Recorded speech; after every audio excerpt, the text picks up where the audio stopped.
प्रिय छात्रों नमस्कार। एनसीईआरटी गणित कक्षा 10वीं में आपका स्वागत है। आज हम लोग प्रश्नावली 13.3 का प्रश्न क्रमांक 1 हल करेंगे। तो आइए सबसे पहले प्रश्न पढ़ लेते हैं। इसमें दिया गया है त्रिज्या 4.2 सेंटीमीटर वाले धातु के गोले को पिघलाकर त्रिज्या 6 सेंटीमीटर वाले एक बेलन के रूप में ढाला जाता है। बेलन की ऊंचाई ज्ञात कीजिए। तो जब इस प्रकार के क्वेश्चन आते हैं कि एक चीज को किसी दूसरी चीज में परिवर्तित करना हो या उसी त्रिज्या वाली किसी चीज को किसी दूसरी त्रिज्या वाली चीज में परिवर्तित करना हो, तो हमें ध्यान रखना है कि दोनों के आयतन बराबर होंगे। कहने का मतलब ये है, जैसे यदि हम इसे रफ में समझें तो क्वेश्चन में दिया गया है कि त्रिज्या 4.2 सेंटीमीटर वाले धातु के एक गोले को पिघलाकर, तो धातु का क्या है, एक गोला है।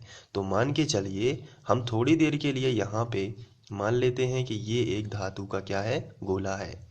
तो ये धातु का गोला है जिसकी त्रिज्या कितनी है, 4.2 सेंटीमीटर। तो यहाँ से ये मान के चलिए केंद्र है, तो केंद्र से परिधि तक की दूरी तो त्रिज्या कहलाती है। तो इसकी जो त्रिज्या दी गई है वो है 4.2 सेंटीमीटर। तो यहाँ पे हम लिख देंगे 4.2 सेंटीमीटर और ये एक गोला है। तो यही तो क्वेश्चन में लिखा है कि त्रिज्या 4.2 सेंटीमीटर वाले धातु के एक गोले को पिघलाकर, अब इस गोले को पिघलाया गया है। तो हम यहाँ पे लिख देते हैं कि इसको पिघलाया गया है। तो पिघलाकर जो नई चीज बनाई गई है वो क्या है, आइए क्वेश्चन को पढ़ते हैं। गोले को पिघलाकर त्रिज्या 6 सेंटीमीटर वाले एक बेलन के रूप में ढाला गया है। तो देखिए ये जो है, इस गोले को पिघलाकर एक बेलन बनाया गया है। ये देखिए ये बेलन है। तो लेकिन इस बेलन की त्रिज्या अब कितनी है, 6 सेंटीमीटर। तो इस तरीके से इस गोले को पिघलाकर एक बेलन बनाया गया है। केवल हमें समझना है और इस आधार पे सॉल्व करेंगे। तो ये जो है आपको क्या दिख रहा है, गोला। गोले की त्रिज्या कितनी है, 4.2 सेंटीमीटर। इसको पिघलाकर ये चीज बनाएंगे तो जितना आयतन ये होगा उतना ही आयतन तो ये होगा। यानी कि गोले का आयतन बराबर है बेलन के आयतन के, क्योंकि इसी चीज इतना ही मटेरियल है जितना यहाँ लगा हुआ था उतने ही मटेरियल से बेलन बनाया गया है। यानी कि दोनों के आयतन कैसे हैं, तो आंसर है बराबर हैं। दोनों के आयतन कैसे हैं, बराबर हैं। अतः हमें सबसे पहले जो दिया गया है उसको लिख लेना है। जैसे गोले का आयतन कितना होता है, तो आप सभी जानते हैं कि गोले का आयतन तो होता है 4/3 पाई आर घन, ये होता है गोले का आयतन। और बेलन का आयतन कितना होता है, तो ये भी हम लोग जानते हैं, पाई आर वर्ग एच। तो अब आपको ध्यान से देखना है, यहाँ पे गोले की त्रिज्या कितनी दी गई है, 4.2। तो यहाँ पे आर का मान बस यदि पता हो तो गोले का आयतन हमें मिल जाता है। तो आर की जगह पर कितना रख देना है, 4.2 सेंटीमीटर। इस आर की जगह पर कितना रखना है, 4.2 सेंटीमीटर। और ये हमें मान मिल जाएगा गोले का आयतन। इसको बराबर कर देना है पाई आर वर्ग एच के।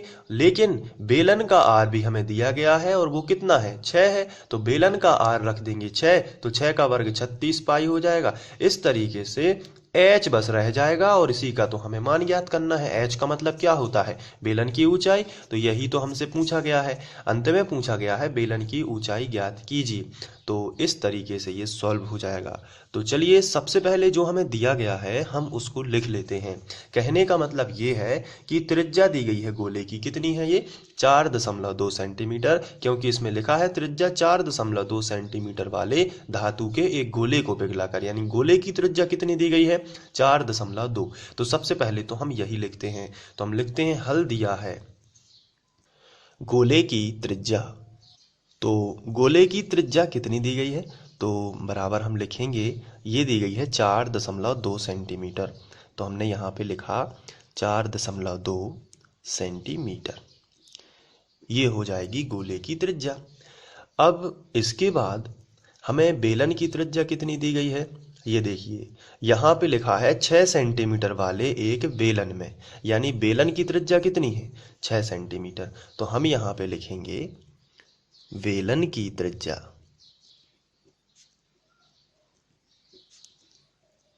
और इसको लिख लेते हैं बराबर 6 सेंटीमीटर। तो इसके बाद हमें ऊंचाई ज्ञात करना है, तो हम यहाँ पे लिखेंगे बेलन की ऊंचाई, बेलन की ऊंचाई, और बेलन की ऊंचाई h मान लेते हैं। यहाँ पे R1 R2 मान सकते थे, लेकिन हमने नहीं माना क्योंकि त्रिज्या ही है, तो हम डायरेक्ट मान रख देंगे, लेकिन ऊंचाई को s से दर्शाएंगे क्योंकि इसका तो हमें मान निकालना है। और यहाँ पे प्रश्नवाचक चिन्ह यानी कि क्वेश्चन मार्क, तो जो सिलेंडर की हाइट है यानी बेलन की जो ऊंचाई है वो हमें ज्ञात करना है। तो यहाँ पे ये सब चीज़ें अब हमने लिख ली। ये कहाँ से लिखी हैं? क्वेश्चन से। बस इतना आपको करना है। इसके बाद प्रश्नानुसार जितना गोले का आयतन होगा उतना ही क्या होगा? बेलन का आयतन होगा। क्यों होगा? क्योंकि गोले को पिघलाकर बेलन का रूप दिया गया है। तो सबसे पहले आपको ये एक भाषा लिख देनी है कि ताकि जांचने वाले को समझ में आ जाए कि आप क्या बोल रहे हो। यहाँ पे क्या लिखा है? गोला। तो आपको लिख देना है कि गोले को पिघलाकर बेलन का रूप दिया गया है। तो यहाँ पे हम लिखते हैं प्रश्नानुसार,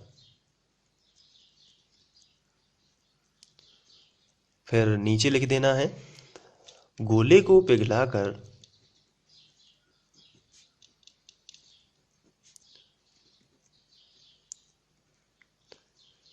बेलन का रूप दिया गया है।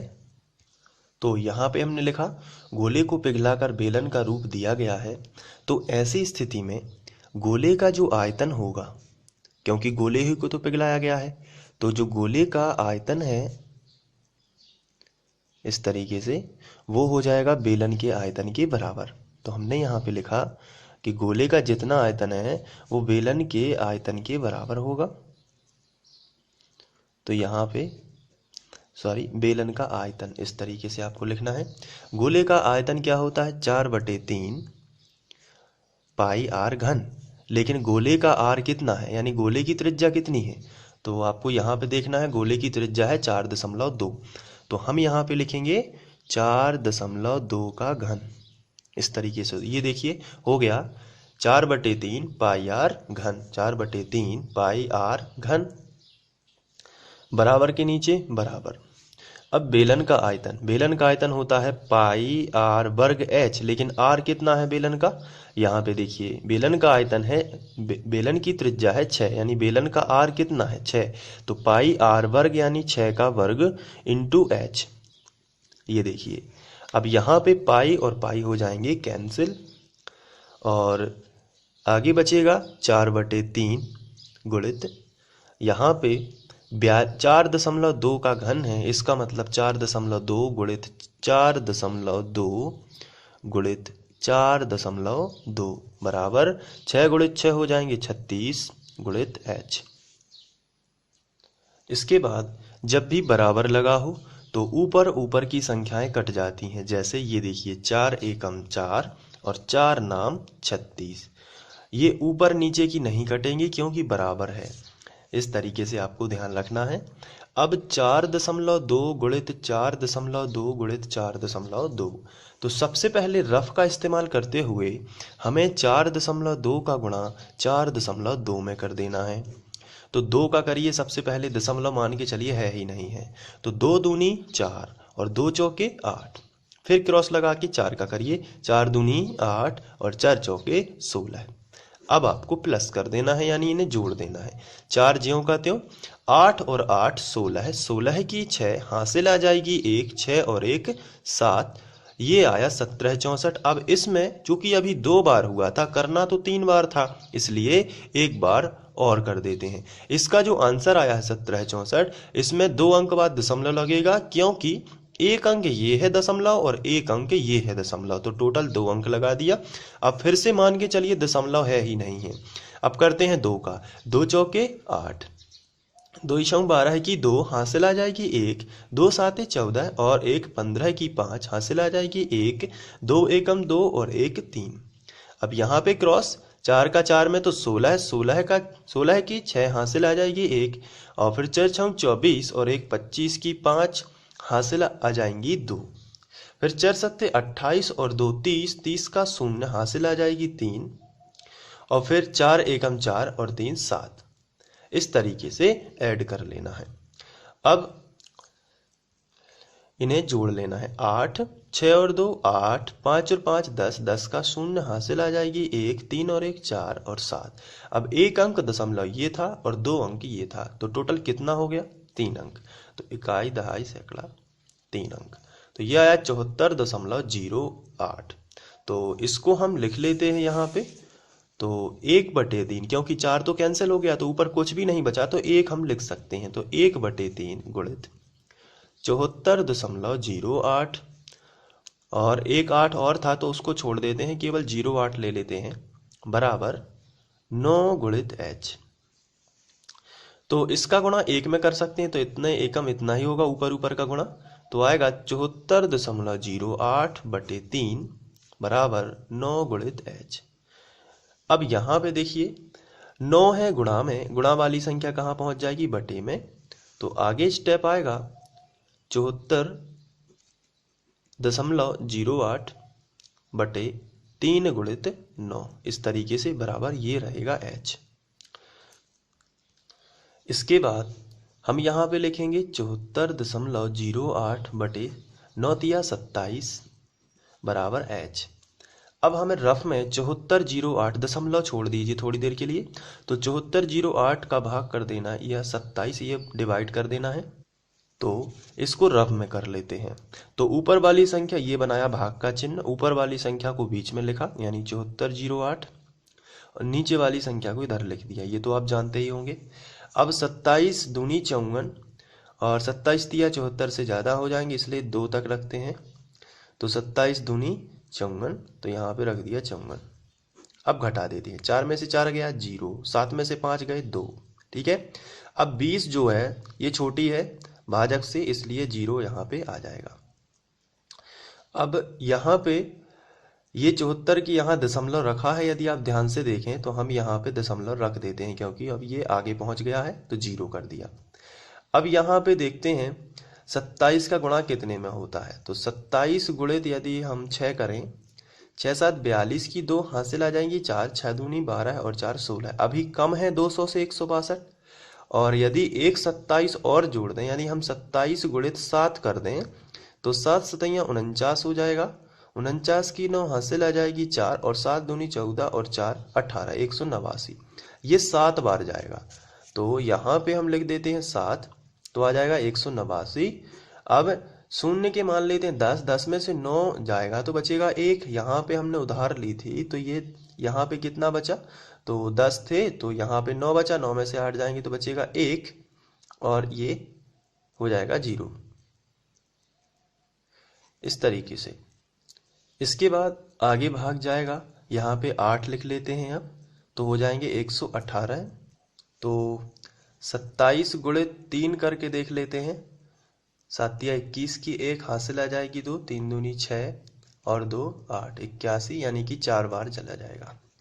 तो 4 बार जाएगा तो सच्चों के 28, 28 यहाँ पे लिख लेते हैं थोड़ा, 118 जो थे इसको यहाँ पे लिख लिया। अब देखिए सच्चों के 28 की 8 हासिल आ जाएगी 2, 7 दूनी 14 और 2 16, ये रहा, सॉरी, सच्चों के 28 की 8 हासिल आ जाएगी 2, और 4 दूनी 8 और 2 10, इस तरीके से आएगा 108। तो इतना लगभग h का मान आ जाएगा। तो यहाँ पे हम लिखेंगे 2.74 बराबर h, तो यही आ जाएगा। अतः बेलन की ऊंचाई h बराबर 2.74 होगी। तो इस तरीके से इसका आंसर आ जाएगा, और आप चाहें तो इसे नोट कर सकते हैं। इसके लिए मैं आपको स्क्रीनशॉट दे देता हूँ, आप स्क्रीनशॉट लेके या वीडियो को पॉज करके इसे लिख सकते हैं।